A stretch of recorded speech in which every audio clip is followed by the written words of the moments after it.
Kyle Neubeck joins us live from the arena following the press conferences of the Bucks and the Sixers. And Kyle, as we just finished talking about the great bagels that you often get from Bagels & Co., this was a tough one this afternoon against Milwaukee. We knew it was already going to be a difficult one because of how good Milwaukee is, the struggles that the Sixers have had. But you weren't going to win this one when you shoot as poor as they did this afternoon and the Bucks shooting as hot as they did. Yeah, I just have a couple of observations listening to you guys. First of all, number one, Derek, I don't know that you realized this. You had a nice little Freudian slip in there. You said, I'm trying to think of nice things to say about Tobias. And you said he did a good job of defending Tobias, which I do agree with that. He did a great job of defending himself. He is the best person in the league to shut down Tobias. That's absolutely true. I take nothing back. Or defend him in general. So that was right on the money. And he has a good hairline. And he has a good hairline. You guys were talking about the headbands, and you said that Ben Simmons was not one of the headband guys. Ben Simmons was the guy who determined who did or did not wear the headbands because he and Jimmy Butler back in the day were the headband bros. Right. I remember Jimmy. That predated Tobias's arrival. They had bets about deflection, steals, and blocks. It was the whole thing. I wrote an article about it. So just want to make sure we're clear on that. Look, it's been a long time. I've gone through some shit. So some things have gotten jumbled in my brain. I'm just giving you a hard time.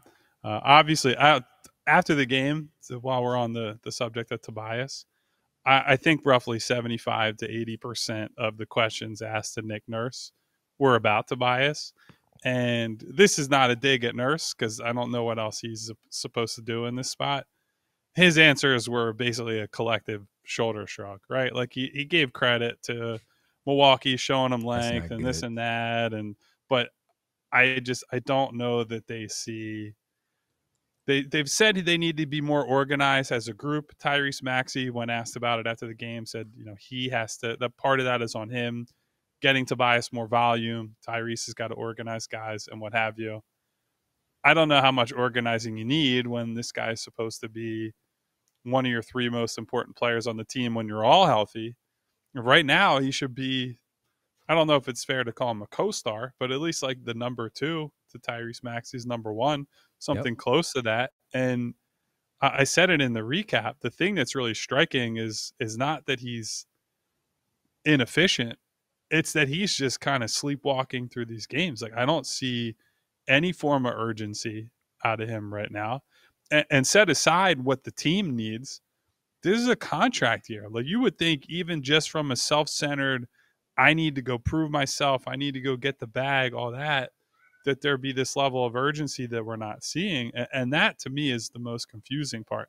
I could get like, look, you want to fit in, be part of the team, whatever, bunch of new guys, but at some point he's going to have to, unless he has Troy Weaver on standby ready to give him a stupid contract, which, hey, maybe he's going to. I mean, Weave's done some stupid shit.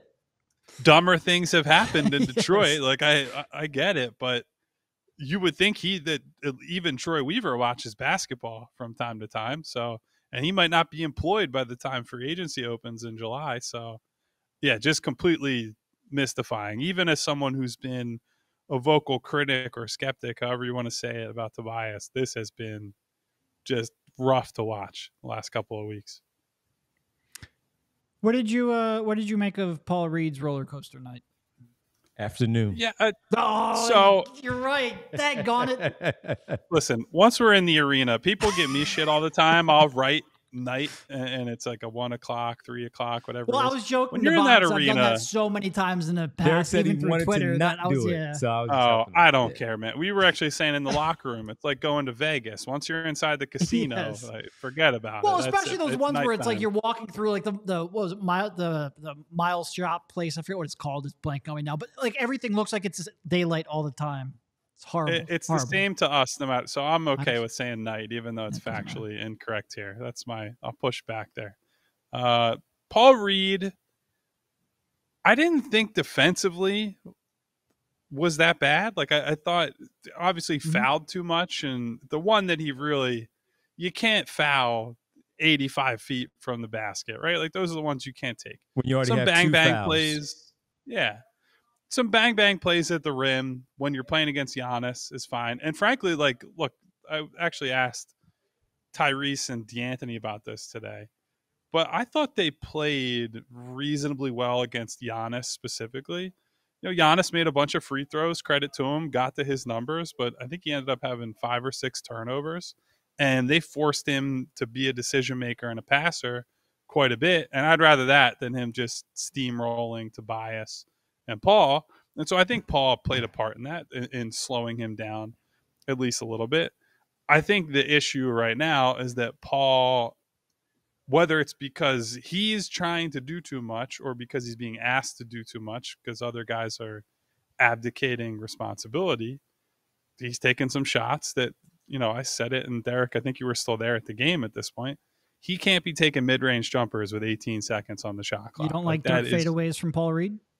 I do not like one-legged fadeaways from Paul. And like it's not in his wheelhouse. When Paul is a downhill roller, when Paul is trying to finish around the basket, he's made real significant strides there and is pretty good there. The other thing I would say that I didn't love, and they corrected this somewhat in the second half, they're using him as a drop defender. I know Rich Hoffman pointed this out on Twitter as well. They're using him far too often as a drop guy. That is not his strength as a defender. When he's in actions with their wings, which admittedly they don't have a ton of them these days, just switch it. Like don't ask him to be playing 2-on-1s against Dame Lillard and Brook Lopez, or Dame Lillard and Giannis is even worse, where he's either got to play up on Dame and then Giannis is rolling to the basket, or he's got to sink back and drop, and Dame is walking into, you know, easy pull-up threes. Dame has had a tough year, at least like 2024, January 1st onward. But if you're giving him basically practice shots like they did today in the first half, he's going to get it going. He's too good. He's too skilled to do that. So I didn't like the approach there, but I don't think that's necessarily Paul's fault. It's how they're using him. As expected, with Doc Rivers coming back for the first time and everything that has happened since he has left, of course, the crowd reacted appropriately when he was introduced at pregame. But what was some of the thoughts that you took away from the pregame availability when you guys were in there and Doc was speaking?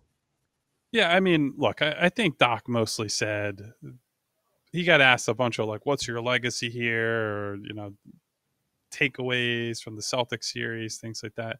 And he mostly said, well, it's not really for me to decide. And then, of course, people lost their minds a little bit because he had to sneak in well, Joel didn't get the ball enough in game 6. And there's a whole lot of like, we're all trying to find the guy who did this. Like, you know, you had no responsibility for that, obviously, like, you know, that sort of deal. But I didn't think he didn't say anything particularly crazy. I think he also said, enjoyed his time here. I think the thing that, and Derek pointed this out as we were discussing it after his pregame press conference, I think the one thing that still drives me nuts, and he's done this from the moment he got here. Keep going, because is when he's like, "Oh, they lost and they got swept in the first round before I got here." It's like, yeah, they got swept in the first round in the bubble with the most disastrous roster that they've had, and with their second best player at the time out for the season. Like, who fucking cares? Like, that doesn't mean anything. Well, especially so like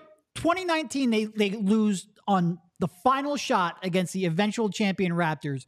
2020, okay, bubble. They get swept in the first round. With no Ben Simmons, by the way. With Ben Simmons injured. And then they come out and lose the freaking Atlanta Hawks, and he wants a goddamn victory tour because they got to the second round and lost to the inferior team. Like, are you kidding me? Are you painting that as a successful turnaround when they were a better team 2 years prior is freaking maddening. Yeah, like to come out and say like, "Oh, people didn't look at us as contenders before, and they did after." It's like, they were literally a contender 2 years ago. They're literally the same place. So I don't know. There's just a lot of revisionist history there. Otherwise, I didn't think anything he said was too crazy. Opinions will vary on that one, but in terms of the excuse-making tour he's been on for the last month or so, pretty mild stuff today, I would say. It seems like he was at least semi-prepared for this because he showed up about 15 minutes late for his own press conference. Oh, man. Well, listen, man, it's for a day like this and, tough game overall. One thing that stood out to me, it was nice to see them in the home white uniforms again, instead of all these weird colors at home. And I feel like such an old man that I would just love home it. teams to wear their white jerseys all the time. It's all these, so many additions and they change every year. It's like, come on, man. Like, you're at home, wear the whites, you're on the road, wear the color jersey, like whatever.